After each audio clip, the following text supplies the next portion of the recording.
કારણ આ ગ્રંથ બધાયના લોકોની સુધી પહોંચાડજો. જને જને ગેહે ગેહે, તમે એક એક ઘરમાં ઘરમાં અને એક એક લોકોના હૃદય સુધી, કાન સુધી આ ભાગવતનો રસ પુગાડજો. કારણ આ ભાગવત મોક્ષને આપનારી ગાથા છે. માટે તમે આ ગ્રંથ સૌ લોકો સુધી પહોંચાડજો. અને એ સમયે સુખદેવજી મહારાજે એ વાતને ગ્રહણ કરી. કહેવાય છે કે વાંચનારા પાસે વાંચવાનું તૈયાર કરાવી નાખ્યું, લખનારાએ લખી નાખ્યું, વાંચનારો પણ તૈયાર થયો. હવે હું અહીંયા 3 વાગે આવીને બેસી જાઉં અને તમે કોઈ આવો નહીં, મારે હું વાંચવું? એમ સુખદેવજી મહારાજને એ જ વ્યથા થાય. વાંચવા વાળો તૈયાર થાય પણ જો સાંભળવા વાળો તૈયાર ન થયો હોય તો મારે શું કરવું? અને એ માટે થઈ સાંભળવા વાળો ભાગવતનો સાચો અધિકારી શ્રોતા એટલે પરીક્ષિત મહારાજ. પરીક્ષિત મહારાજ ભાગવતના સાચા અધિકારી છે. અને એ પરીક્ષિત મહારાજ એટલે પાંડવોના વંશજ, અને પાંડવોની કથા એટલે મહાભારતની કથા. પાંડવોની કથા એટલે મહાભારતની કથા. અને મહાભારતની કથા, આ ભાગવત જેવો અટપટો ગ્રંથ એકેય નથી. તમે જુઓ રામચરિત માનસ વાંચો ને એટલે સળંગ તમને રામચરિત માનસ જ તમને એમાં આવે. પ્રારંભ થાય ઇતિ સુધી, અથથી ઇતિ સુધી તમને માત્ર રામચરિત માનસમાં જ દર્શન કરાવે. શિવ કથામાં તમે જાઓ તો શિવ પુરાણના દર્શન થાય. તમે દેવી ભાગવતમાં જાઓ તો દેવી ભાગવતના દર્શન થાય. ભાગવત એક ગ્રંથ એવો છે એટલો અટપટો. આ તો આપણને સરળ લાગે છે. શું કામે? બહુ બધી વખત સાંભળ્યો ને એટલે એનાથી પરિચિત થઈ ગયા. નહીં તો આપણને આટલો સરળ ન લાગે. કેટલો અટપટો એ તમને કહું. ભગવાનના જન્મ પહેલા ભગવાનના મૃત્યુની કથા આવે, આટલો અટપટો છે સાહેબ. ભગવાનના જન્મ પહેલા ભગવાનના મૃત્યુની કથા આવે, ભગવાનના સ્વધામ ગમનની કથા આવી જાય. આટલો અટપટો ગ્રંથ ભાગવત છે. પણ આ તો બહુ બધી વખત સાંભળ્યો ને એટલા માટે તમને આ ગ્રંથ સહેલો લાગે છે. પરીક્ષિતની કથા માટે મારે તમારે મહાભારતમાં જવાનું. મેં તમને ગઈકાલે કીધું હતું, ખબર છે કે તમે લોકો માત્ર થોડી કમથી ટિકિટ લઈ લેશો ને એટલે હું તમને અનેક જગ્યાએ યાત્રા કરાવીશ. ક્યારેક ક્યારેક તમને ગોકુળ લઈ જાય, ક્યારેક મથુરા લઈ જાય, ક્યારેક વૃંદાવનમાં લઈ જાય, ક્યારેક મહાભારતના એ કુરુક્ષેત્રના મેદાનમાં લઈ જાય, ક્યારેક તમને હું યમુનાના કિનારે લઈ જાય, ક્યારેક ગંગાના કિનારે લઈ જાય, ક્યારેક વળી મને ગમશે તો નર્મદાના કિનારે લેતો જાય. હાવ મફત. કાનો માત્ર વગરનું મફત. અને મફતનું હોય ત્યાં લાઈન લાગે. પછી ભલે 2.5 લાખનો પગારદાર હોય, મફત મળે છે ને લઈ લ્યો. તો ભગવાનનું નામ હાવ મફતમાં છે. અને તમારે તો ટાઢે છાંયે આમ જો માથે કેવા ફુવારા થાય છે, હે ઊભું થવાનું મન ન થાય. બરાબર ને સ્વામી? ટાઢક છે ને બરાબર ની? એ બારો બાપ લ્યો.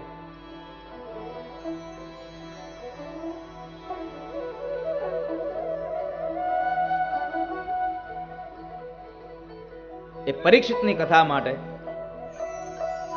આવો મહાભારતમાં જઈએ, થોડીક મહાભારતની કથાઓ સાંભળીએ. અને મહાભારતની કથા બહુ દિવ્ય છે સાહેબ. એટલે વેદવ્યાસ મહારાજ મને તમને થોડી વાર માટે મહાભારતમાં લઈ જાય.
दिग्घोषित हुआ जब सत्य सार्थक सर्वथा, शब्द दिग्घोषित हुआ।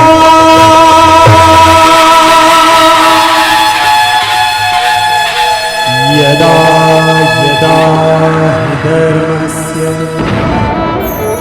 ग्लानिर्भवति भारत, अभ्युत्थानमधर्मस्य तदात्मानं सृजाम्यहम्, परित्राणाय साधूनां विनाशाय च दुष्कृता, धर्म संस्थापनार्थाय संभवामि युगे युगे। भारत की है कहानी सदियों से भी पुरानी, है ज्ञान की ये गंगा ऋषियों की अमर वाणी।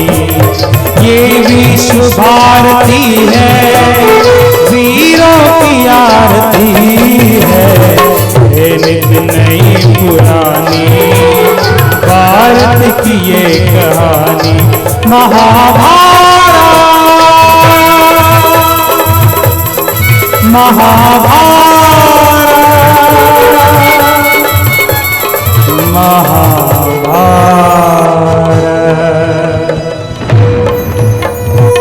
जो कुछ है संसार में और जो कुछ है ये संसार,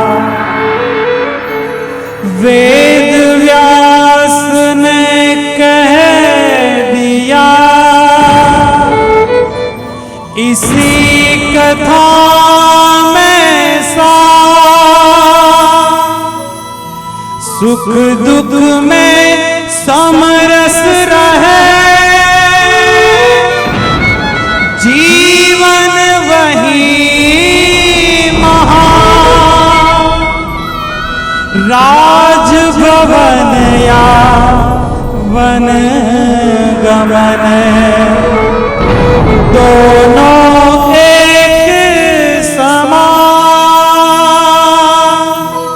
सीख हम बीते युगों से नए युग का करे स्वागत, करे स्वागत, करे स्वागत, करे स्वागत।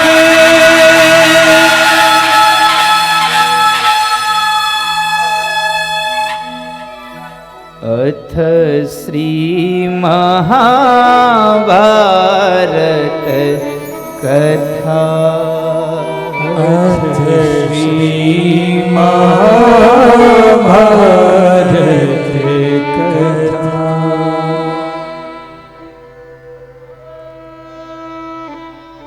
શ્રીમદ ભાગવતમાં મહાભારતમાં પ્રવેશ કરાયો.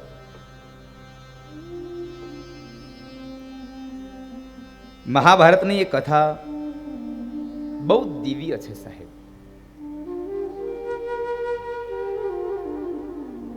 બહુ ભવ્ય કથા છે.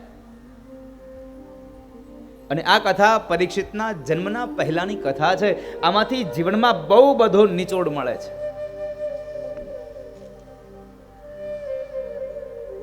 પહેલી વાત તો એ છે કે આ મહાભારતની કથા સાંભળી અને આપણે એક વાતને યાદ રાખવી જોઈએ કે વિચારા વગરનું ક્યારેય બોલવું નહીં. કારણ કે વિચારા વગરનું બોલો ને તો મહાભારત થાય.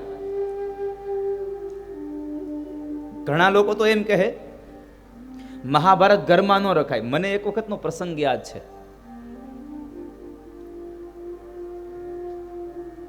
અમારે પાડોશમાંથી એક વખત એક બહેન આવ્યા અને મારી ઘરે એક પુસ્તક આપ્યું. એટલે મેં એમને મારા પિતાશ્રીને પ્રશ્ન કર્યો. મેં કીધું આ શું છે? એટલે ત્યારે મને હજી ખબર ન પડે, હું તો નાનો એવો. એટલે મેં કીધું આ શું છે? એટલે મને કહે છે મહાભારત. એટલે મેં કીધું કેમ આપણી ઘરે? તો કહે છે કે 6 મહિના કરતા વધારે કોઈ ઘરમાં મહાભારત રાખે ને તો ત્યાં મહાભારત થાય. એટલે આપણી ઘર દઈ ગયા, એની ઘર ન થાય એટલે આપણી ઘર દઈ ગયા. એટલે અમારે 6 મહિના પછી બીજે દેવા જવાનું, નકર આપણી ઘરે. એટલે એ અવસ્થામાં મને કઈ ખબર નહીં કે આવું હોય નહીં હોય. એટલે મેં સ્વીકાર લીધું આવું હશે.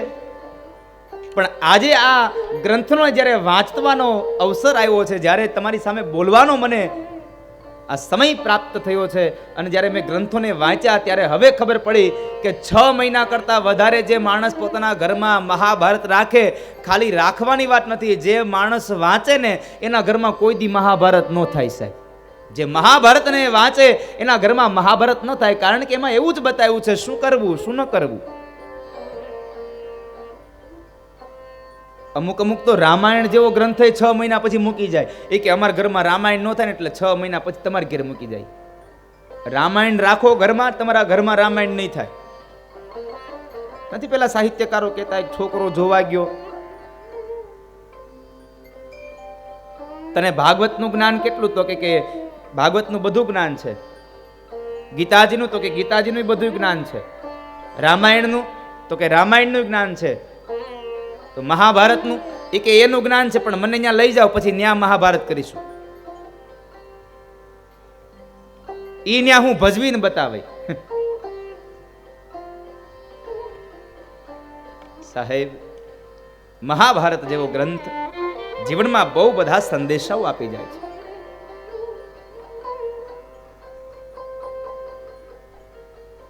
ગ્રંથોને ઘરમાં રાખવાથી ઘરમાં ક્લેશ ન થાય, રાખી મૂકવાથી ક્લેશ થાય છે. રાખવું અને રાખી મૂકવું આમાં બેયમાં બહુ તફાવત છે. રાખી મૂકવાથી એ ક્લેશ થાય, ઘરમાં રાખો પણ એનું નિત્ય જો પાઠ થતો હોય તો સંસારમાં આ જીવનમાં ક્યારેય ક્લેશ ન થાય.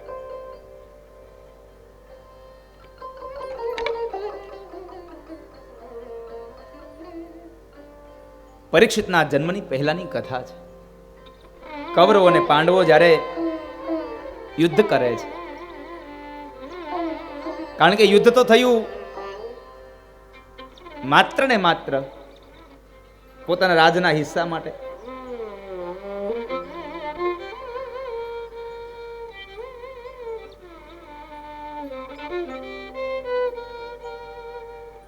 જ્યારે પાંડવો જુગાર રમીને હાર્યા છે, 5 ગામને લેવાની વાત થઈ, ત્યારે એમણે દુર્યોધને સ્પષ્ટ ના પાડી કે નહીં, એને એનો રાજનો હિસ્સો નહીં મળે.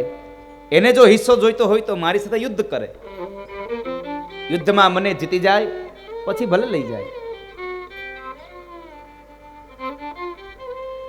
અને એ સમયે કૌરવો અને પાંડવોનું યુદ્ધ થાય. કૌરવો અને પાંડવોના યુદ્ધની અંદર જ્યારે પાંડવો દ્વારા કૌરવોની સેનાનો નાશ થાય, એને હણાઈ જાય છે. અને ત્યારે ભીમસેન અને દુર્યોધન જ્યારે દ્વંદ્વ યુદ્ધ કરે, ગદા યુદ્ધ કરે છે, એ યુદ્ધની અંદર ભીમસેનના હાથથી એ દુર્યોધન છે, એ દુર્યોધનની જાંઘને તૂટી છે, ઉરના ભાગને તોડ્યા છે. એટલે એકદમ પીડિત થયેલો એ દુર્યોધન ધરતી ઉપર પડ્યો છે.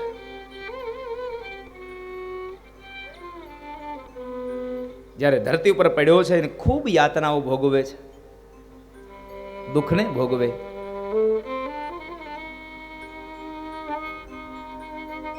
એ સમયે બરાબર ગુરુપુત્ર અશ્વત્થામા દુર્યોધન પાસે આવીને કહે છે કે હે મિત્ર, હે દુર્યોધન, જે થવાનું હતું હવે થઈ ગયું, પણ તારા આત્માને હવે શાંતિ આપ, તારા મનને હવે શાંત કર.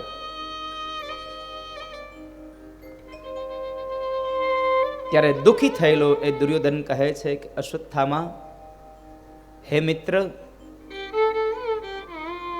જ્યાં સુધી 5 પાંડવો આ ધરતી ઉપર છે ત્યાં સુધી મારા મનને શાંતિ ન મળે, ત્યાં સુધી મારું મન શાંતિની અનુભૂતિ ન કરે. હવે શું કરવું? અને એ સમયે સંધ્યાનો સમય હતો. સંધ્યાના સમયે અશ્વત્થામા પ્રતિજ્ઞાબદ્ધ બન્યા છે અને કહે છે કે સાંભળીએ દુર્યોધન, 5 પાંડવો આ ધરતી પર ન રહે તો તારા મનને, તારા આત્માને શાંતિ મળે. હા, મારા આત્માને શાંતિ મળે, પણ દુર્યોધન આ 5 પાંડવોને આ ધરતી પર ન રહેવા દે એવું અહીંયા વીર છે કોણ? એ બાણાધારી અર્જુનને કોણ મારે? એ ગદાધારી ભીમસેન, જેને મારી ઉરુનો મારા જાંગને તોડ્યા છે, મને આટલી અસહ્ય વેદનાઓ આપી છે, એ ભીમને કોણ મારે?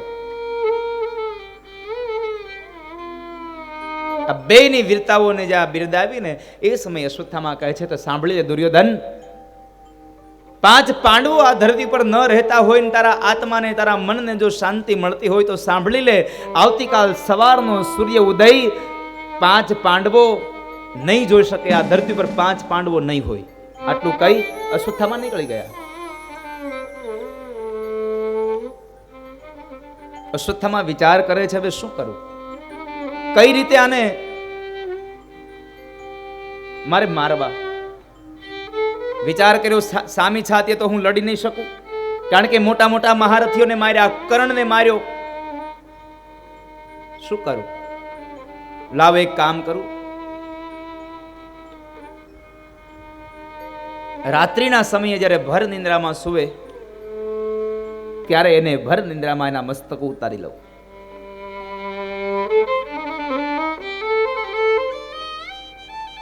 અને એ સમયે ધીમે ધીમે સમય વ્યતીત થવા લાગ્યો. સાંજનું ભોજન કરી અને 5 પાંડવો જ્યાં સુવા જાય છે ત્યાં ભગવાન કૃષ્ણએ ના પાડી છે કે ભાઈઓ, તમારે આજ સુવાનું નથી, તમારે મારી સાથે ચાલવાનું છે.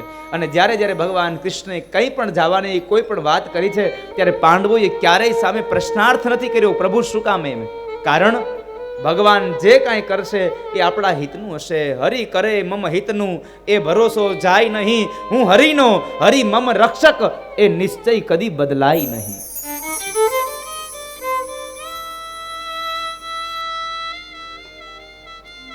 પાંચ પાંડવો ભગવાન કૃષ્ણની સાથે ચાલી નીકળ્યા છે. પણ તે દિવસે બરાબર બન્યું એવું કે છાવણીમાં જે જગ્યાએ 5 પાંડવો સુવાના હતા, જે ઓરડામાં, એ ઓરડાની અંદર દ્રૌપદીના 5 કુમાર દીકરાઓ સુતા છે. કુમાર અવસ્થાએ પહોંચ્યા છે. પગથી ઢાંકી અને માથા સુધી એમણે વસ્ત્રોને ઢાંકીને સુતા છે. સમય વ્યતીત થવા લાગ્યો. મધ્યરાત્રિનો સમય થયો અને કહેવાય છે કે મધ્યરાત્રિએ ખુલ્લી ખડગને લઈ આવી અને અશ્વત્થામા એ છાવણીમાં પ્રવેશ કરે. છાવણીમાં આવ્યા છે, જ્યાં અંદર જુએ છે તો 5 વ્યક્તિઓ સુતા છે. એને એમ કે 5 પાંડવો છે, પણ આ તો 5 દ્રૌપદીના દીકરાઓ હતા. દ્રૌપદીના 5 દીકરાઓને જોયા. એને એમ કે આ પાંડવો છે, એટલે ભર નિંદ્રામાં સુતા છે, મસ્તકથી પગ સુધી ઢાંકીને સુતા છે. પણ ખડગના એક એક પ્રહારને લઈ એવા ઘા કર્યા છે કે 5 એ દ્રૌપદીના દીકરાઓના મસ્તક ધડથી વિહોણા કર્યા છે. રક્તની ધારાઓ વહી ગઈ. રક્તની ધારાઓ વહેવા લાગી. ખાબોચિયા ભરાયા રક્તના.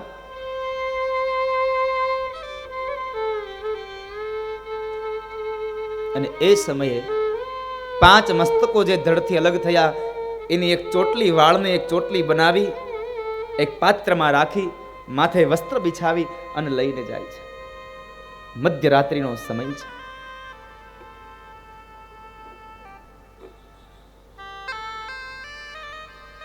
મધ્યરાત્રિના એ સમયે 5 પાંડવોના એ વેમની અંદર એ અશ્વત્થામા એ મસ્તકોને લઈ અને દુર્યોધન પાસે જઈને કહે છે કે લે દુર્યોધન, આવતીકાલ સવારનો સૂર્ય ઉદય તો બહુ દૂર છે. આ મધ્યરાત્રિના સમયે હું 5 પાંડવોના મસ્તક લાવ્યો છું. લે, હવે તારા મનને શાંતિ આપ. અશ્વત્થામાની આ વાતને સાંભળીને દુર્યોધન આશ્ચર્યચકિત બનીને કહે છે, શું વાત કરો છો મિત્ર? આ તમે 5 પાંડવોના મસ્તક અને આટલા જલ્દી? મને ભરોસો નથી બેસતો. મને ભરોસો નથી કે તમે 5 પાંડવોના મસ્તક લઈ આવ્યા હો. અરે પણ લે, આ 5 પાંડવોના મસ્તકો લાવ્યો છું, જોઈ લે. વસ્ત્રને ઉપરથી હટાવ્યું.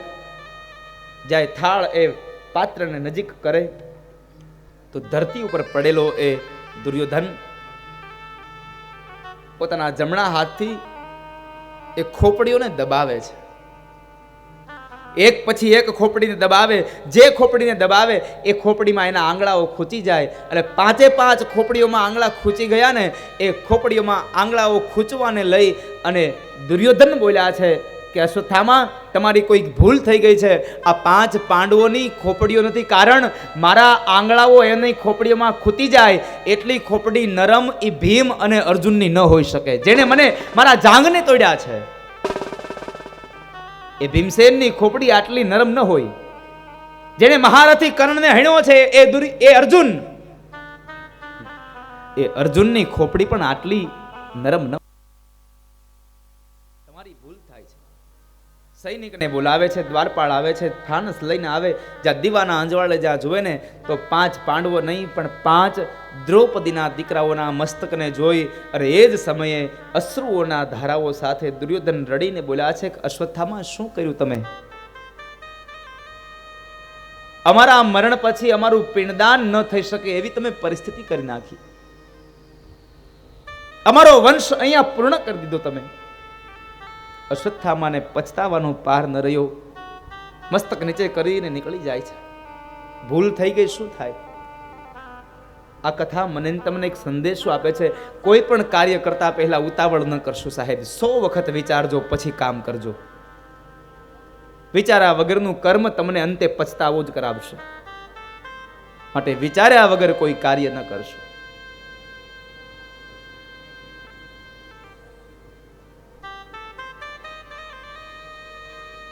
ધીમે ધીમે સમય પસાર થયો. સવારનો સૂર્ય ઉદય થાય પણ 5 દીકરાઓ જાગ્યા નહીં. એટલે માતા દ્રૌપદીને થયું કે મારા દીકરાઓ કેમ નહીં જાગ્યા હોય?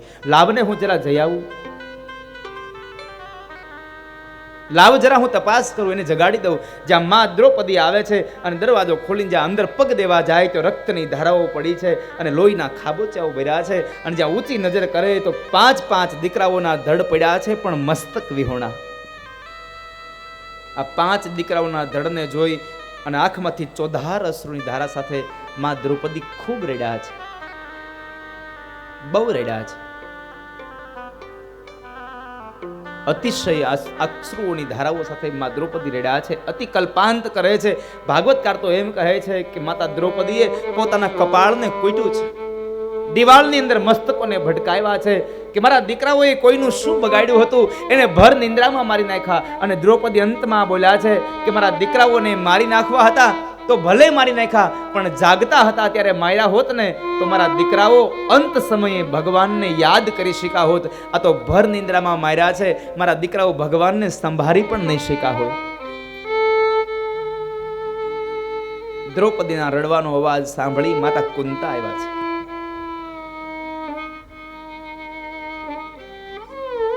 માતા કુંતા આવ્યા છે. એણે પણ 5 દીકરાઓના ધડને જોયા છે. એ પણ ખૂબ કલ્પાંત કરે છે. અને એ સમયે ભગવાન કૃષ્ણ 5 પાંડવોને લઈને આવ્યા છે.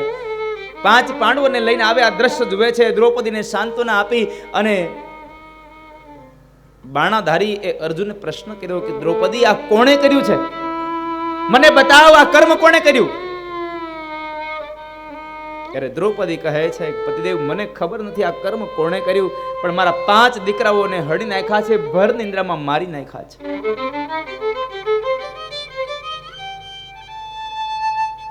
અને એ સમયે અર્જુન પ્રતિજ્ઞાબદ્ધ બન્યા છે કે હે પાંચાલી, તારા દીકરાઓના હત્યારાને પકડી લાવી એનું મસ્તક ઉતારી અને એનો પાટલો બનાવીને તને એના ઉપર બેસાડીને જો સ્નાન ન કરાવું ને ત્યાં સુધી મેં તારા અશ્રુઓ લૂછા ન કહેવાય, મેં તારા દુઃખને દૂર ન કર્યું કહેવાય. આટલી પ્રતિજ્ઞાબદ્ધ બનીને અર્જુન કહે છે કે ચાલો કૃષ્ણ રથ તૈયાર કરો. ભગવાન રથને લઈને તૈયાર થાય છે. સારથી બન્યા ભગવાન કૃષ્ણ અને રથી બન્યા છે અર્જુન. માર્ગની અંદર ભગવાન કૃષ્ણને પ્રશ્ન કર્યો અર્જુને, પ્રભુ આ કોણે કર્યું છે? ભગવાન કહે છે બીજું કોઈ નહીં, ગુરુપુત્ર અશ્વત્થામા છે. અશ્વત્થામાને પકડવા માટે નીકળી જાય છે. અશ્વત્થામાને ખબર પડી કે અર્જુન મને પકડવા આવે છે એટલે એનો રથ લઈ અને એ નીકળી જાય છે. અને એ નીકળે છે. આગળનો રથ અશ્વત્થામાનો, પાછળનો રથ એ અર્જુનનો છે. પણ પાછળના રથમાંથી એક બાણને સરસંધાન કરીને માર્યું. અશ્વત્થામાના જે રથ છે એ રથના બે પૈડાઓને તોડ્યા છે. રથમાંથી નીચે પટકાયેલો એ અશ્વત્થામા નીચે ઉતરીને દોડવા લાગ્યો છે. અને આ બાજુ અર્જુને ભગવાન કૃષ્ણને કીધું, પ્રભુ મારો રથ ઊભો રાખો. ભગવાને પ્રશ્ન કર્યો કે અર્જુન, તારે તારા શત્રુને નથી પકડવાનો? પ્રભુ મારે પકડવાનો છે, પણ મારા શત્રુ પાસે, મારા દુશ્મન પાસે રથ નથી, એટલા માટે મારે રથમાં બેસી અને યુદ્ધ ન કરી શકાય. કારણ પેલાનો સમય હતો સાહેબ કે યુદ્ધની અંદર ધર્મ હતો. પહેલાના સમયમાં યુદ્ધમાં ધર્મ હતો. એ સતયુગ, ત્રેતાયુગ અને દ્વાપર યુગ, આની અંદર યુદ્ધમાં ધર્મ હતો. પણ કળયુગ આવ્યો ને, એનું પલટાઈ ગયું, ધર્મમાં યુદ્ધ આવી ગયું. પેલા યુદ્ધમાં ધર્મ હતો, હવે ધર્મમાં યુદ્ધ આવી ગયું સાહેબ.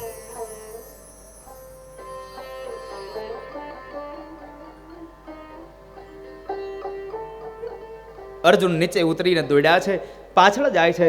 થોડું અંતર રહ્યું અશ્વત્થામા અને અર્જુનને, અને એ સમયે અશ્વત્થામાએ એક બ્રહ્માસ્ત્ર છોડ્યું અને બ્રહ્માસ્ત્રથી એ અર્જુનના આખા શરીરમાં અગ્નિ લાગવા લાગ્યો. જ્યારે બળવા લાગે છે અને ત્યારે દોડતા દોડતા ભગવાન કૃષ્ણ પાસે આવીને પ્રાર્થના કરે, કૃષ્ણ કૃષ્ણ મહાબાહો ભક્તાનામ ભયં કર ત્વમેકો દહ્યમાનાનામ મપવર્ગોસિ સંસ્રુતે. હે કૃષ્ણ, મને બચાવો, મને કોઈક બાળે છે. અને ત્યારે ભગવાન બોલ્યા છે કે અર્જુન, આમ અધીરા ન બનો. આ બીજું કોઈ નહીં, અશ્વત્થામાનું બ્રહ્માસ્ત્ર છે, અને એને બ્રહ્માસ્ત્ર ચડાવતા આવડે છે, એને બ્રહ્માસ્ત્ર પાછું વાળતા નથી આવડતું. માટે એક કામ કરો, તમારા ગુરુદેવની કૃપા તમારા ઉપર છે, તમે બ્રહ્માસ્ત્રને પાછું વાળી લો. બ્રહ્માસ્ત્રને પાછું વાળી અને વળી પાછા અશ્વત્થામાની પાછળ દોડ્યા છે. અશ્વત્થામાને કેદ કરી અને પાંચાલી પાસે લઈ જાય. લે પાંચાલી, તારા દીકરાઓનો હત્યારો, એને લઈને આવ્યો છું, હવે એને દંડ આપું. દીકરાઓનો હત્યારો એટલા શબ્દ સાંભળ્યા. જ્યાં નજર ઊંચી કરે તો અશ્વત્થામાને જોયા છે. એકદમ ઊભા થઈ અને અશ્વત્થામાને બે હાથ જોડી અને દ્રૌપદીએ વંદન કર્યા છે. દ્રૌપદીએ વંદન કર્યા. અર્જુન કહે છે કે દ્રૌપદી, આ શું કરો છો તમે? તમારા દીકરાઓનો હત્યારો છે, એને વંદન કરો છો. અને ત્યારે 5 પતિઓ વાળી એ પાંચાલી દ્રૌપદી બોલ્યા છે કે હે પતિદેવ, ભલે મારા દીકરાઓનો હત્યારા રહ્યા, પણ છે તો એ બ્રાહ્મણ ને. બ્રાહ્મણ સદૈવને માટે પૂજનીય હોય છે. બ્રાહ્મણ સદૈવને માટે વંદનીય હોય છે. ગુરુપુત્ર છે, મેં વંદન કર્યા છે. અને એ સમયે પાંચાલી કહે છે, છોડી દો આને. અર્જુન કહે છે કે એણે તારા દીકરાઓને માર્યા છે. અને ત્યારે 5 પતિઓ વાળી દ્રૌપદી એમ કહે છે કે પતિદેવ, એણે મારા દીકરાઓને મારી નાખ્યા, તો તમે મારી આંખના અશ્રુઓ લૂછી ન શકો તો કાંઈ નહીં, પણ તમે એક બીજી માને શું કામ રડાવવાના પ્રયત્નો કરો છો? તમે બીજી માને શું કામ રડાવવાના પ્રયત્ન કરો છો? તમે કદાચ આને મારી નાખશો તો શું મારા દીકરાઓ મને પાછા મળી જશે? તમે ગુરુ પત્નીને શું કામ રડાવો છો? કારણ મારા દીકરાઓ મરી ગયા ને તો હું નિરાધાર નથી. કારણ મારે મારા 5 પતિઓ હજી જીવે છે, અને જો તમે આને મારી નાખશો તો ગુરુપત્ની કોના આધારે જીવન જીવશે? ગુરુદેવ તો ક્યારનાય સ્વધામગમન થયા છે. હવે ગુરુ પત્નીને માત્ર ને માત્ર જો કોઈ લાકડી હોય, વૃદ્ધાવસ્થાનો કોઈ ટેકો હોય તો એનો દીકરો અશ્વત્થામા છે, અને તમે એને મારી નાખશો તો ગુરુપત્ની કોના આધારે જીવન જીવશે? માટે કહું છું, તમને છોડી દો. આ સમયે અર્જુને ભગવાન કૃષ્ણની સામે નજર કરી, પ્રભુ શું કરું આમાં? હું હવે શું કરું? હું જો છોડી દઈશ તો મારી પ્રતિજ્ઞા તૂટી જશે, અને મારીશ તો હું બ્રહ્મ હત્યાનો અધિકારી બનીશ. આને છોડી દઉં કે આને મારું? આને મારવો જોઈએ કે શું કરવું જોઈએ? અને ત્યારે ભગવાન કૃષ્ણ બોલ્યા છે બ્રાહ્મણ છે, ધ્યાન રાખજે, બ્રાહ્મણ છે, એને મરાય નહીં. તો હું શું કરું, મારી પ્રતિજ્ઞા. અને ત્યારે કૃષ્ણ બોલ્યા છે બ્રાહ્મણ છે, વાત સાચી છે, પણ હે અર્જુન, યાતતાઈને મારવામાં જરાય પાપ નથી. યાતતાઈ હોય, કોઈ આપણો દુશ્મન હોય, આ સંસારની અંદર જો કોઈ ક્લેશ માત્ર હોય, આ સંસારમાં કોઈને દુઃખ આપતો હોય, તો એને મારવામાં પાપ નથી. યાતતાઈને મારવો એ પાપ નથી. પણ એક કામ કર, તારે એને મારવો ન હોય તો આનું અપમાન કરીને છોડી મૂક. એના કપાળની અંદર રહેલો જે મણી છે એ મણી કાઢી લે, માથાની અંદર રહેલી જે શિખા છે એ શિખાને ઉતારી લે. એટલે બ્રાહ્મણનું અપમાન થયું અને અપમાનિત થયેલો બ્રાહ્મણ મર્યા સમાન જીવન જીવશે.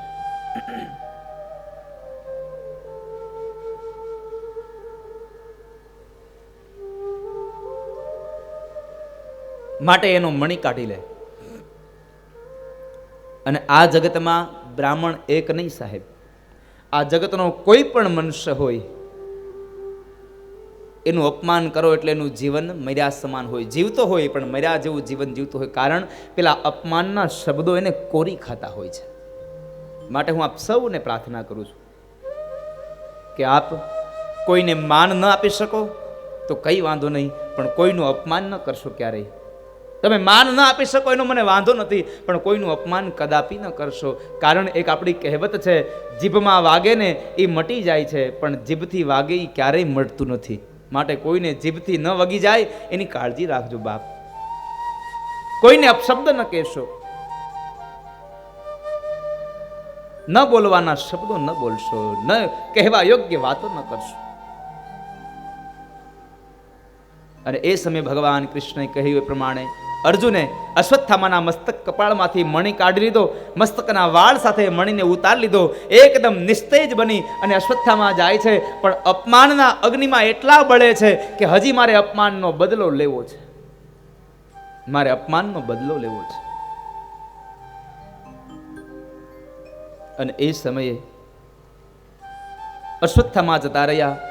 આ બાજુ 5 પાંડવોના એ દ્રૌપદીના 5 દીકરાઓને અગ્નિ સંસ્કાર કરાવી અને ભગવાન કૃષ્ણ હવે કહે છે કે હવે હું દ્વારિકા જાઉં છું. દ્વારિકા જવા માટે ભગવાન તૈયાર થયા છે. ભગવાનનો રથ તૈયાર થયો, એક પગ ભગવાનના રથના પૈડા ઉપર છે અને બીજો પગ હજી આ ધરતી ઉપર છે. ત્યાં એક સ્ત્રી આવીને ભગવાનનો પગ પકડ્યો છે. ભગવાનનો એક પગ જે આ ધરતી ઉપર છે, હજી ધરતીથી ઉપર એ પગ ઉઠે ત્યાર પેલા એક સ્ત્રી આવીને ભગવાનનો પગ પકડી અને આંખમાંથી અશ્રુની ધારાઓ સાથે ભગવાનને પ્રાર્થના કરે છે. પાહી પાહી મહાયોગી દેવ દેવ જગત પતે નાન્યમ ત્વદ ભયમ પશ્યે યત્ર મૃત્યુ પરસ્પરમ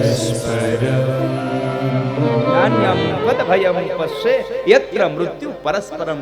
એ સ્ત્રી આવી અને ભગવાનને પ્રાર્થના કરીને કહે છે, પ્રભુ આ જગતમાં જન્મ અને મરણ તો એ સહજ વાત છે અને કદાચ મારું મૃત્યુ થાય તો ભલે થાય, પણ હે નાથ મારા ઉદરમાં રહેલું બાળક ન મરે, મારા ઉદરમાં રહેલા બાળકની તમે રક્ષા કરો. પાહી પાહી મહાયોગીન દેવ દેવ જગતપતે નાન્યમ ત્વદ ભયમ પશ્યે યત્ર મૃત્યુ પરસ્પરમ. આ સ્ત્રી કોણ હતી?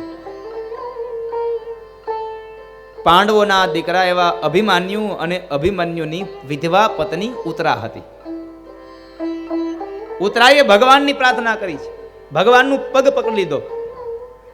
શું કામે? આ સલાહ કોણે આપી કે દુઃખ આવે ત્યારે ભગવાનનું શરણ પકડવું? એની સાસુએ, દ્રૌપદીએ. કારણ જ્યારે દુશાસન ભરસભામાં લઈ આવ્યો અને નિર્વસ્ત્ર કરતો હતો ત્યારે મહારથીઓ બેઠા હતા, અર્જુન, ભીમસેન, દાદા ભીષ્મ, આ બધાની પાસે દ્રૌપદીએ પ્રાર્થના કરીને કીધું હતું કે મને બચાવી લ્યો, મને બચાવી લ્યો, પણ કોઈએ કાંઈ ન બચાવી શક્યા. અને અંતે એણે ભગવાન કૃષ્ણને બોલાવ્યા, પ્રભુ તમે મને બચાવી લ્યો, મારી લાજ જાય છે. અને ત્યારે ભગવાને એના અંગને ઢાંક્યા. ભગવાને એના અંગને ઢાંક્યા છે. એટલે દ્રૌપદીને ભરોસો આવ્યો કે આ જગતમાં કોઈ કામ આવે કે ન આવે, કોઈ મારી વિનંતી સાંભળે કે ન સાંભળે, પણ ભગવાન વિનંતી જરૂર સાંભળે છે. માટે 2 હાથવાળા પાસે દુઃખ ગાવા કરતા 1000 હાથવાળા પાસે દુઃખ ગાઈ લેવું. શરણ પકડવાની ઈચ્છા થાય તો ભગવાનનું શરણ પકડવું સાહેબ. અને એ સમયે ભગવાનને પ્રાર્થના કરે છે, પ્રભુ મારા ઉદરમાં રહેલા બાળકને અશ્વત્થામાં મારી નાખશે, તમે મારા ઉદરના અંદર રહેલા એ બાળકનું તમે રક્ષા કરો. અને એ ઉતરાના ઉદરની અંદર રહેલા બાળકની રક્ષા માટે ભગવાન રોકાવા માટે તૈયાર થાય. એની પ્રાર્થના સાંભળે. એ સમયે માતા કુંતા પણ ભગવાનને પ્રાર્થના કરે છે. માતા કુંતા પણ ભગવાનને પ્રાર્થના કરે, પ્રભુ આપ ક્યાં જાઓ છો? અમારે દુઃખ હતું તો તમે અમારી સાથે રહ્યા, અને સુખ આવ્યું તો તમે જતા રહેશો. અમારા સુખમાં પણ હે કૃષ્ણ તમે અમારી સાથે રહો. હે પ્રભુ તમે અમારી સાથે રહો. ભગવાનની પ્રાર્થના કરે. નમસ્યે પુરુષમ ત્વાદ્ય ઈશ્વરમ પ્રકૃતે પરમ અલક્ષમ સર્વભૂતાનાં અંતર્બહિર્વિવસ્થિતમ. હે કૃષ્ણ તમે રોકાઈ જાઓ. 2 હાથ માતા કુંતાએ જોડ્યા. એટલે ભગવાન કૃષ્ણ કહે છે, ફઈબા શું કરો છો તમે? આ કોને વંદન કરો છો? મને? અને એ સમયે ફઈબા કહે છે કે નહીં, હું મારા ભાઈના દીકરાને નહીં, હું પુરુષને વંદન કરું છું. અરે તમે મને પુરુષને વંદન કરો છો? નહીં, હું આદિ પુરુષને વંદન કરું છું. તમે મહાન છો, તમે ઈશ્વર છો, તમે પરમ તત્વ છો.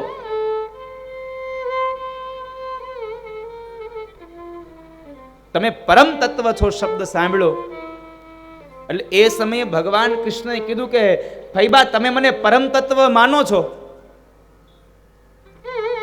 જો હું પરમ તત્વ હોઉં, હું આદિ પુરુષ હોઉં, તો પૂતનાએ મને ઝેર હું કામ પાયું અને શિશુપાલે મને ગાળો હું કામ આપી? જો હું આદિ પુરુષ છું તો પૂતનાએ મને ઝેર શું કામ પાયું અને શિશુપાલે મને શું કામ એને ગાળો આપી? અને ત્યારે માતા કુંતા કહે છે, પ્રભુ એ તમને ઓળખા નથી ને એટલા માટે તમને ગાળો આપી છે.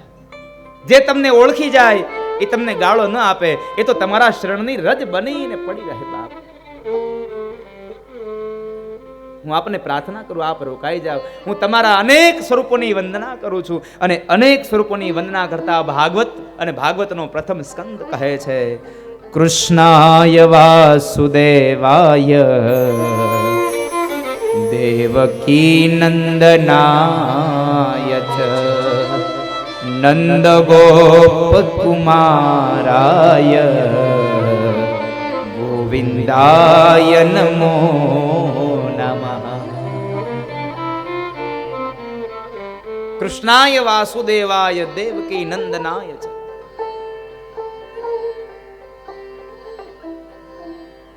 હું આપને અનેક સ્વરૂપોને વંદન કરું છું મારા નાથ. આપ રોકાઈ જાઓ. અને તમે જો જતા રહેતા હોય તો આવું સુખ અમારે જોતું નથી. ભગવાન જાય છે એના માટે દુઃખ છે, અને આપણે આપણા જીવનમાં સુખ ને દુઃખ કયું? તો કે પૈસો આવે એ સુખ, પૈસો વયો જાય એ દુઃખ. વિપદો નેવ વિપદઃ સંપદો નેવ સંપદઃ. પૈસો આવે એ આપણા માટે સુખ છે, અને પૈસો વયો જાય એ આપણા માટે દુઃખ છે.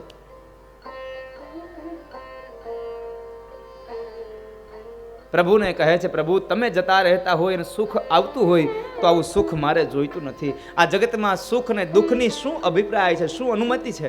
એનો શું તફાવત છે, કોને સુખ કહેવાય, કોને દુઃખ કહેવાય, તો રામચરિત માનસની એની ચોપાઈ છે. રામચરિત માનસ એની સાક્ષી પૂરે.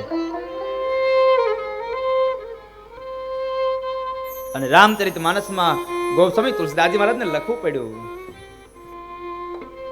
કહ હનુમંત વિપતિ પ્રભુ સોઈ.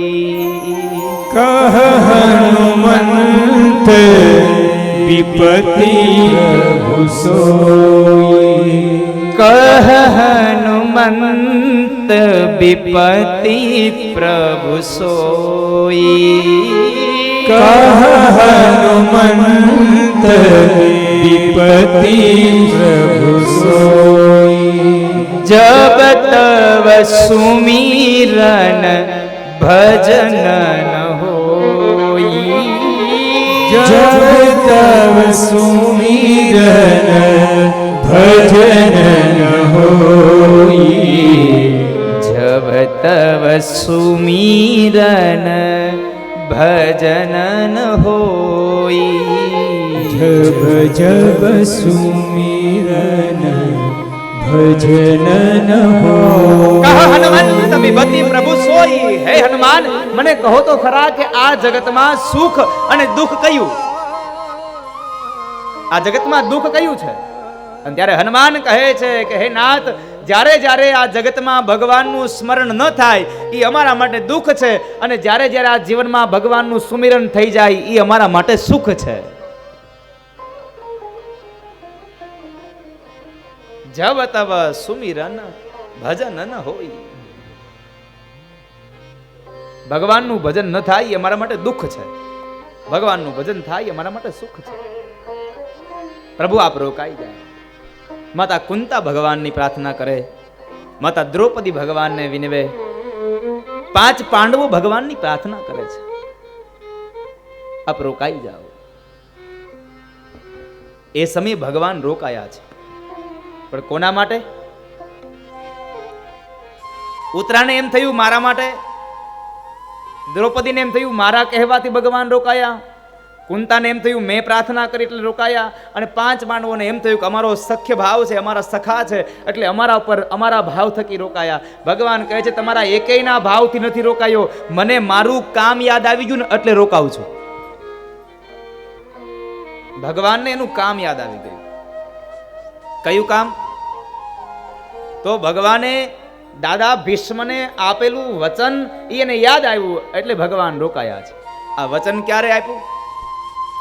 તો કહે છે કે જ્યારે કુરુક્ષેત્રના મેદાનમાં યુદ્ધ ચાલે છે. એ કુરુક્ષેત્રના મેદાનના યુદ્ધની અંદર 1 દિવસ 2 દિવસ 3 દિવસ વ્યતીત થયા, અને ચોથા દિવસનો સૂર્ય ઉદય થયો.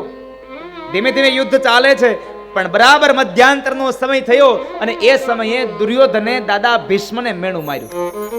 દાદા, તમે યુદ્ધ કરો છો વાત સાચી છે, મારા પક્ષમાંથી લડો છો વાત સાચી છે, પણ તમે ધ્યાનથી નથી લડતા. અને તમે જો ધ્યાનથી લડો ને તો આ પાંડવોની કઈ તાકાત છે કે તમારી સામે યુદ્ધ કરી શકે?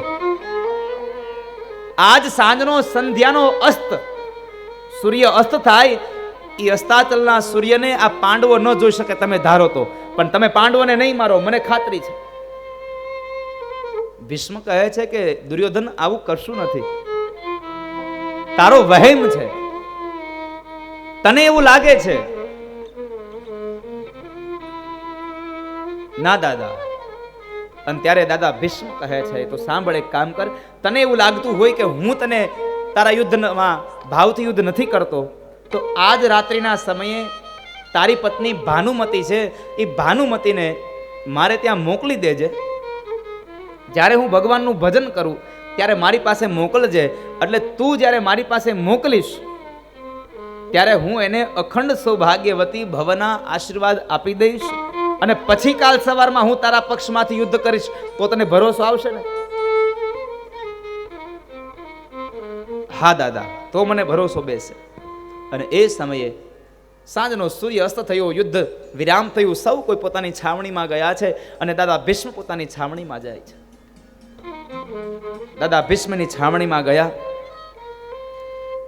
સાંજના સમયે, રાત્રિના સમયે જ્યારે દાદા ભીષ્મ ભગવાનની આરાધના કરે, ભગવાનનું તપ કરે, ભગવાનનું ધ્યાન ધરે છે, જ્યારે ભગવાનનું ધ્યાન ધરે છે એ સમયે બરાબર હજી કાંઈ હલચલ થાય ત્યાર પેલા ભગવાન કૃષ્ણ માથા ઉપર ફાળિયું બાંધ્યું, એક હાથમાં લાકડી લીધી, એક હાથમાં ફાનસ લીધું અને માથા ઉપર વળી પાછી એમણે કાળી કામળી ઓઢી લીધી. દ્વારપાળના વેશમાં, દ્વારપાળના વેશમાં ભગવાન કૃષ્ણ આવ્યા અને દ્રૌપદીને કહે છે કે ચાલો દ્રૌપદી ઊભા થાવ. દ્રૌપદી કહે છે પણ કૃષ્ણ અત્યારે આ મધ્યરાત્રિ થઈ, ક્યાં જવાનું છે? ચાલો જવાનું છે. દ્રૌપદી પથારીમાંથી ઉતર્યા નીચે અને ભગવાનની સાથે ચાલતા જાય છે. ભગવાનની સાથે ચાલતા જાય છે. દ્રૌપદીએ પગમાં ચાખડીઓ પહેરી છે, ચાખડીઓનો અવાજ આવે છે. ભગવાને દ્રૌપદીની ચાખડીઓ કઢાવી રાખી, આ કાઢી નાખો તો અવાજ આવે છે. ક્યાં જવું છે? દાદા ભીષ્મ પાસે. ચાલો, સૌથી મોટો રાજકારણી સાહેબ, આ દુનિયાનો સૌથી મોટો રાજકારણી, કૃષ્ણ જેવું રાજકારણ કરીને ગયા, આવું રાજકારણ હજી સુધીમાં આ દુનિયામાં કોઈ કરી શક્યું નથી. અને હું છાતી ઠોકીને કહું સાહેબ, કૃષ્ણ જેવું રાજકારણ કોઈ કરી પણ નહીં શકે. મોટો દુનિયાનો રાજકારણી.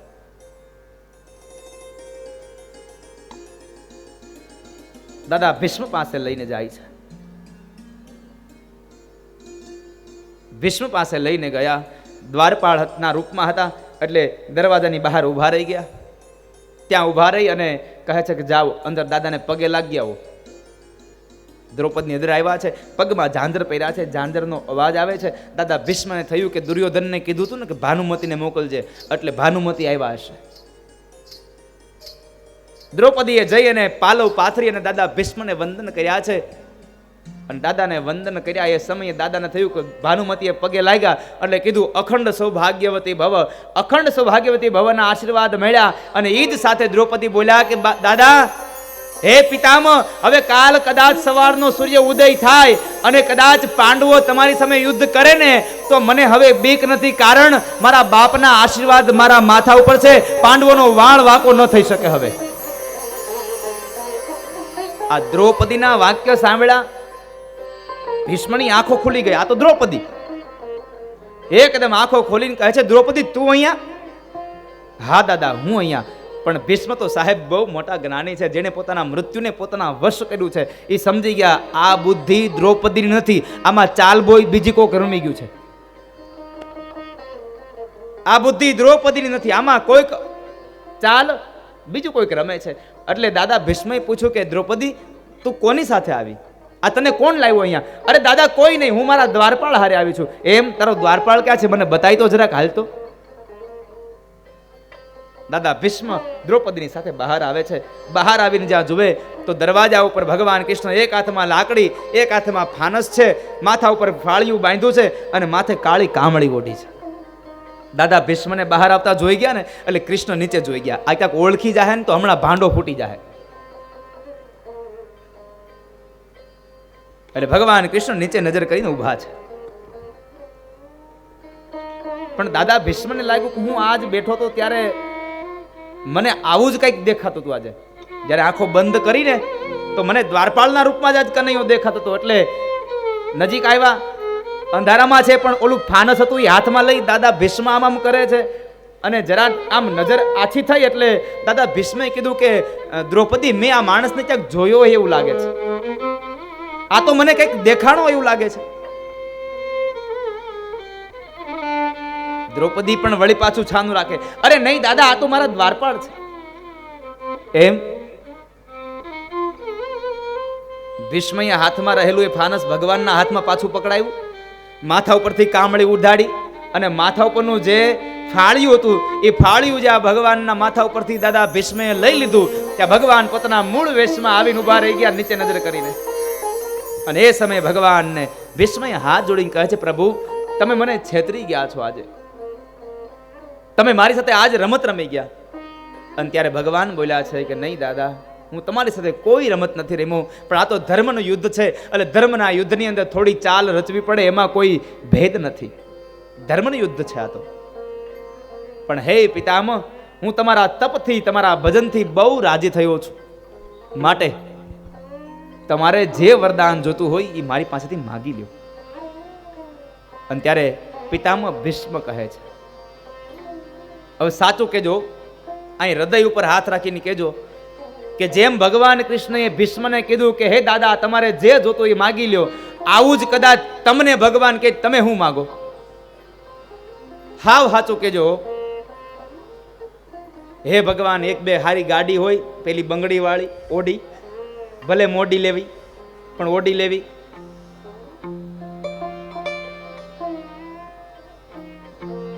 બે ચાર હારી એ લક્ઝરી કાર હોય, સારો સરસ મજાનો બંગલો હોય, અને એ 4-5 ફેક્ટરીઓ હાલતી હોય, આવું બધું વૈભવ માગી લઈએ સાહેબ. પણ દાદા ભીષ્મને માગવાનું કહ્યું.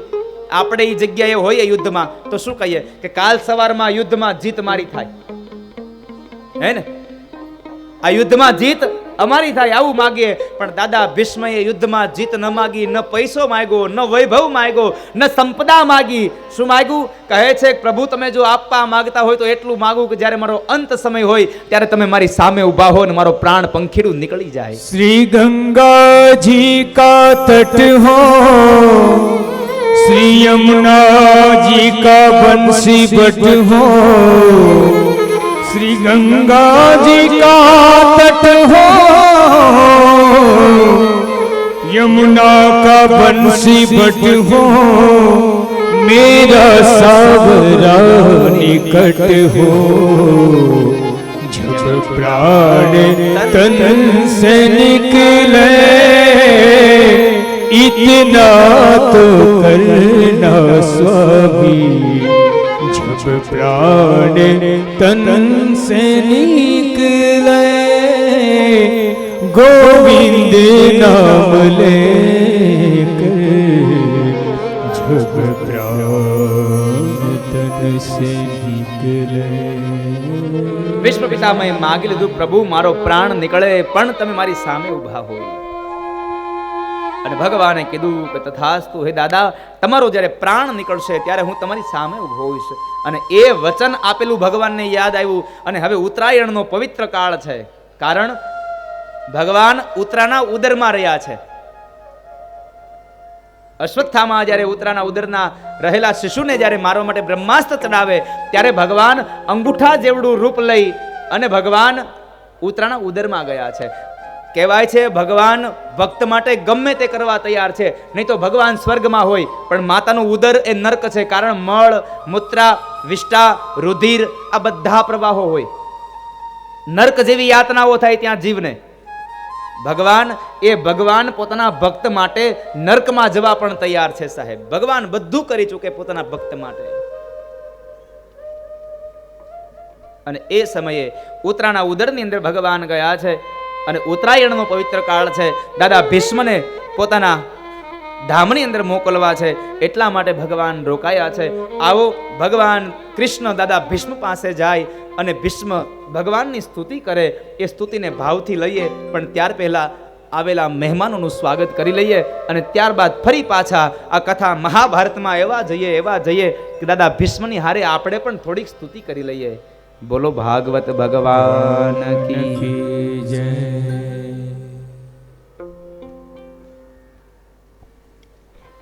હલો, આવા અમૃત રસ વચ્ચે થોડોક આડી ખીલી બહેનો છો, પણ આપણી પોતાની પરંપરા છે એટલે આપણા વડીલોને થોડું આપણે સન્માન કરી લઈએ.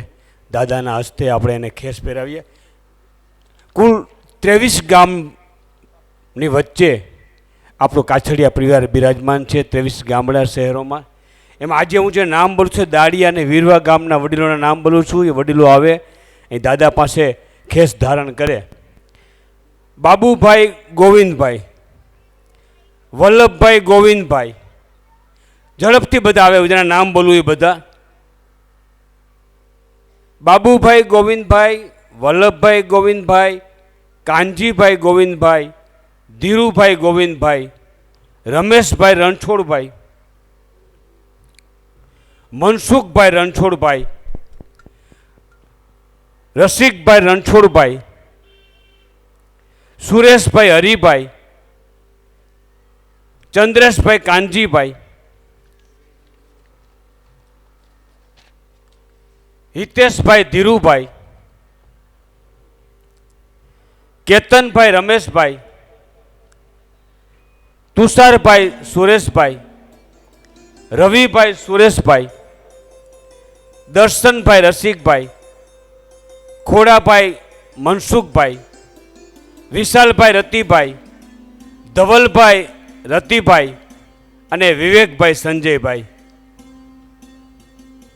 આ દાડિયા ગામના બધા પરિવાર આવે, દાદા પાસે ખેસ પહેરી લે. પાછા ભાઈઓ બધા જલ્દીથી પાછા આવી જજો. ત્યાર પછી વીરવા ગામ, વલ્લભભાઈ બચુભાઈ, ઠાકરસિંહભાઈ બચુભાઈ, વીરવા ગામના આપણા પરિવાર. વલ્લભભાઈ બચુભાઈ, ઠાકરસિંહભાઈ બચુભાઈ, કાનજીભાઈ હરજીભાઈ, રમેશભાઈ હરજીભાઈ, પરસોત્તમભાઈ હરજીભાઈ, જયંતિભાઈ ભીખુભાઈ, રાજેશભાઈ ભીખુભાઈ, અરવિંદભાઈ ઘુસાભાઈ,